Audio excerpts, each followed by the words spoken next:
Harvie was born into the world upside down, back to front, and was christened Harvie Krumpet. His father's name was Maciek, a lumberjack with hands as big as shovels and hair that smelt of pine needles. His mother's name was Liliana, a weary woman with lead in her veins from working in a mine. She was obsessed with counting her fingers and had conversations with people that just weren't there. The other villagers stayed well clear. But she didn't need friends, now that she had her miracle.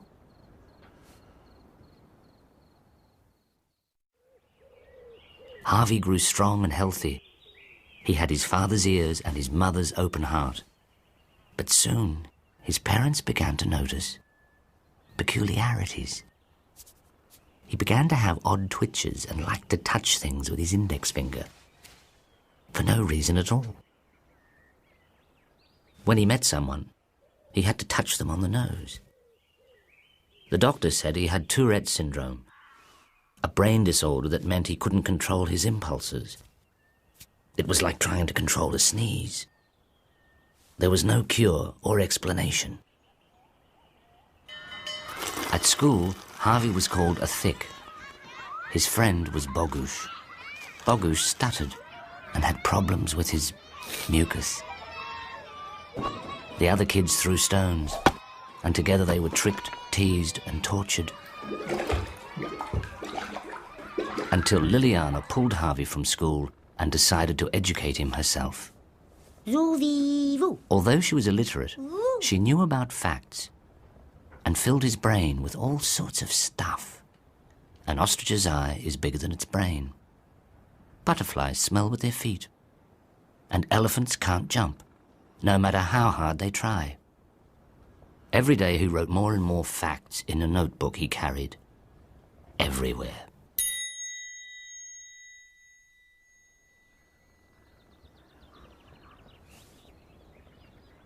As Harvie grew taller and stronger, his mother grew shorter and madder, slowly fizzling into insanity. Often she'd mistake him for an intruder.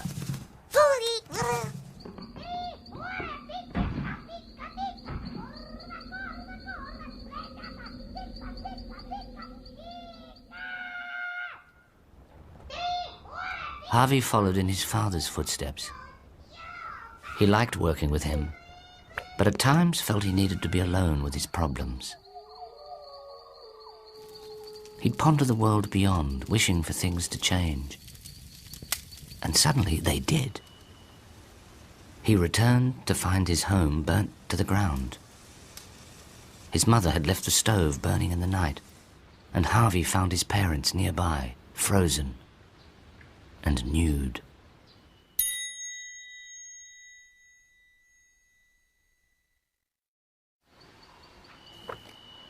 But there was more to come. The Germans invaded.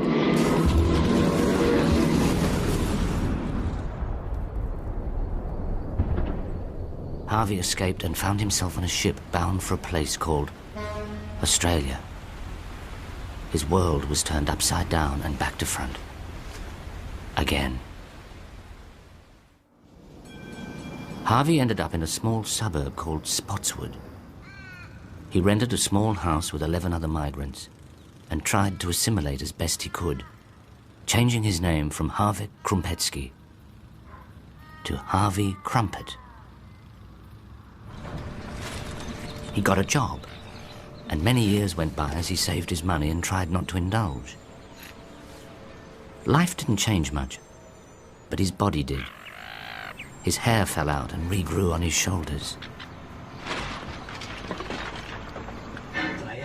In the evenings, he'd learn English off an old television he'd found amongst the rubbish. He put little curtains on it and found it a mesmerizing source of facts. The first thing he ever watched was a Busby Berkeley film. He fell in love with all the bosoms and smiles. It was so different to the Spotswood dump. At work, he tried to make friends, But for Harvie, it wasn't easy.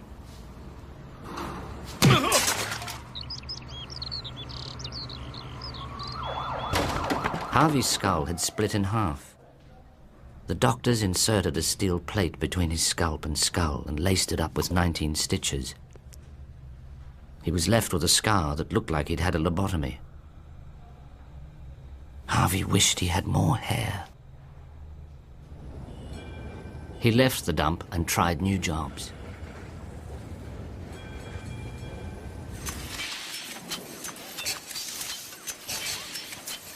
He seemed to get sacked a lot.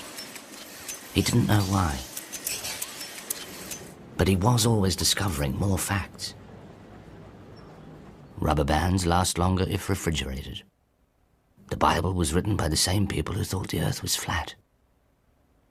And time does not heal all wounds.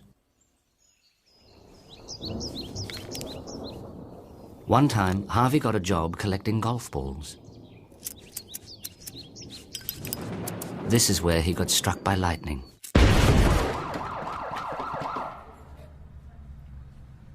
But he survived, and even made it into the local newspaper.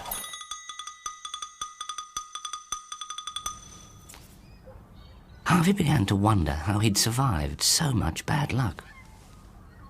Maybe he was like a cat and had 9 lives. He thought he had about 4 left. Actually, the biggest threat to his daily life was the 28 cigarettes he smoked. He developed asthma, so went and saw his doctor. In those days, the dangers of smoking were not known. Dr. Greystanes recommended Harvie smoke even more. Smoke is soothing for the lungs, she'd say, just like steam in a sauna. His asthma worsened, and for every 10 cigarettes, he had to have a puff from his asthma pump. Years later, his doctor died from emphysema, just as the dangers of smoking were finally revealed.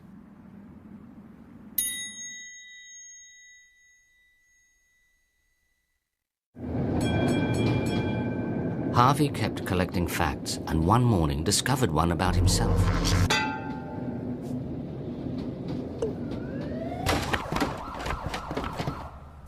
His steel plate had become magnetized from the lightning strike. Harvie made the papers. Again.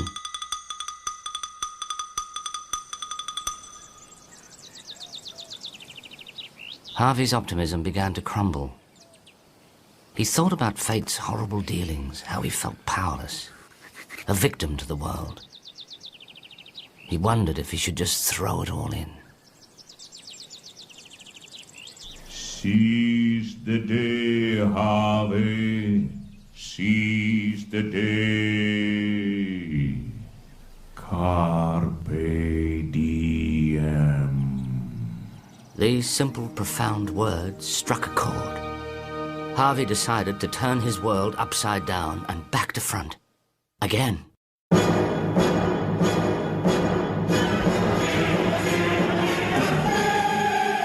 He stopped believing in fate and did exactly what the statue said. He felt free and alive and joined a nudist group. He became a vegetarian and joined an animal liberationist society, liberating chickens and their eggs. Harvie didn't just seize the day, he was strangling it.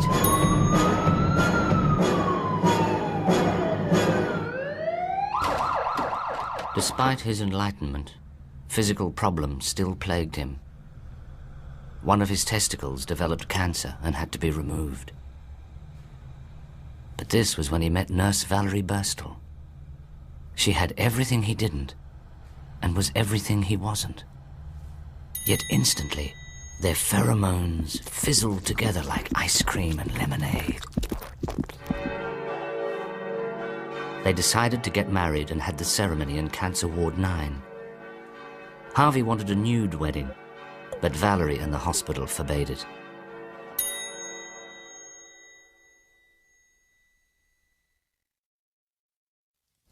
Harvie had lost a testicle, but gained a wife. He moved into Val's small apartment with her 2 cats and parrot, Brian. Brian had a parasitic disease which made his feathers drop out. Valerie was constantly knitting little jumpers to keep him warm. For some reason, the pets resented Harvie.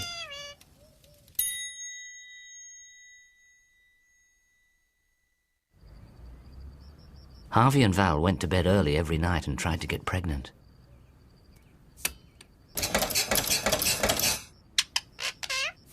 But there was not enough sperm in Harvie's lonely testicle, and he was declared sterile. They decided to adopt and came across a little thalidomide girl.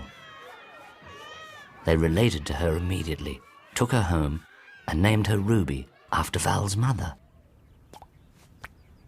So little limbless Ruby, big bold Val, and magnetic Harvie became a family.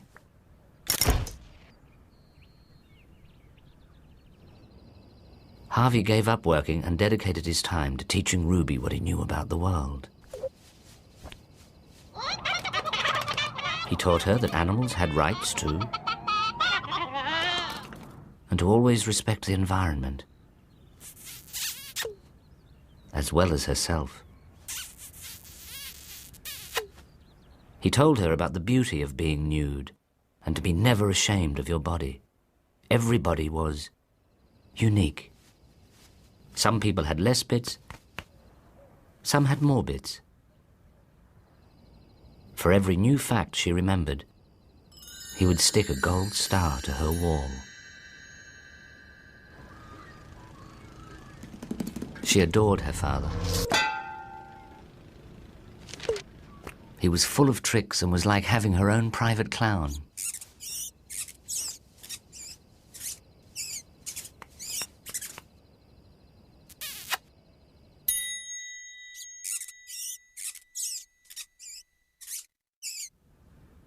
At school, Ruby excelled.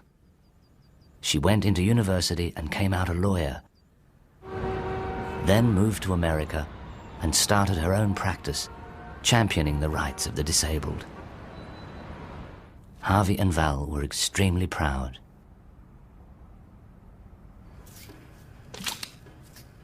On Harvie's 65th birthday, Valerie's brain clotted, and she died. It was such a shock. She'd never been sick.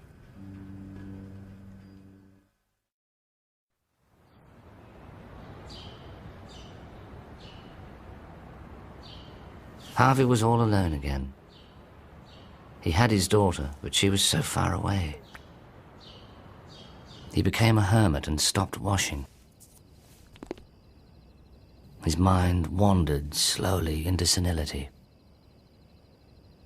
It wasn't long before they took him away, when a neighbor found him trying to withdraw money from the microwave.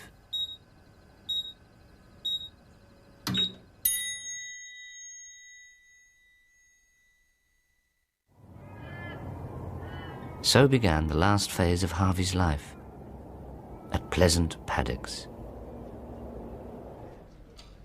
He shared a room with a man called Hamish McGrumble. Hamish looked like something off a tin of shortbread and had nostril hair that looked like he was housing a family of spiders. He was 94 years old and had given up the will to die. He also had Alzheimer's and had recently burnt his ear trying to answer the iron. Harvie and Hamish pretended to dislike each other. Harvie often stole Hamish's teeth, returned them, and then showed him where they'd been.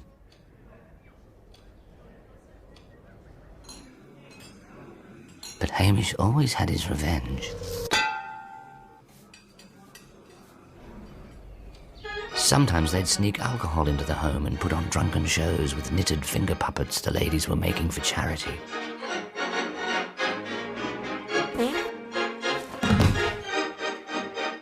Everyone was thoroughly entertained, but were less than impressed when they found Harvie the next morning in the corridor. From then on, Harvie was to remain clothed at all times.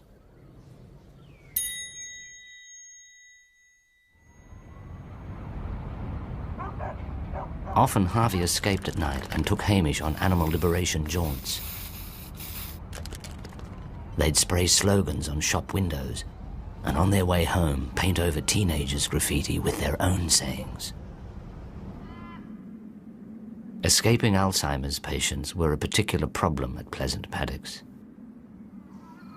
The staff would find them at bus stops waiting to go and see relatives, long dead. To solve this, they put an old bus stop in the home's garden, where the Alzheimers could sit for hours, waiting for a bus that would never come.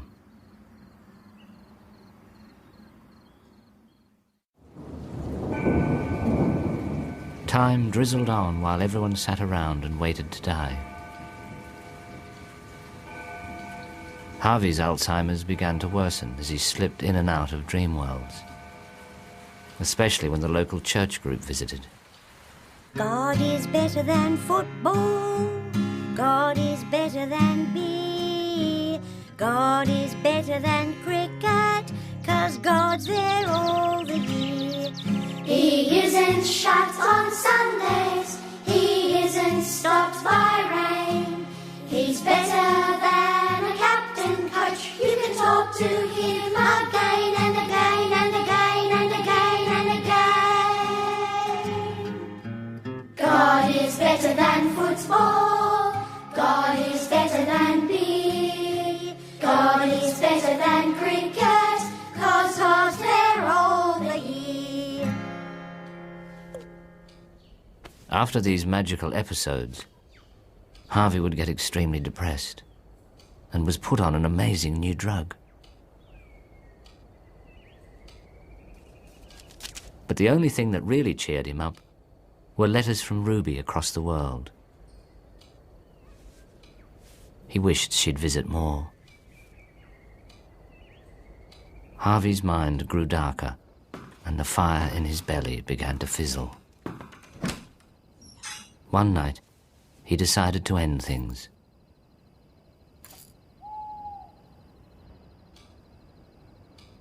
But life had one more challenge for Harvie. On the way back to his room, he came across a woman he'd never met. Her name was Wilma. She had a cancerous goiter and was embarrassed to leave her room during the day. She was waiting for death to hurry up.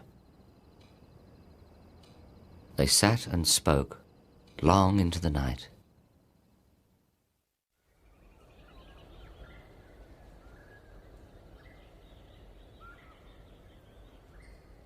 In the night, Harvie realized he had some more living to do. Wilma had decided she needed no more. Thank you.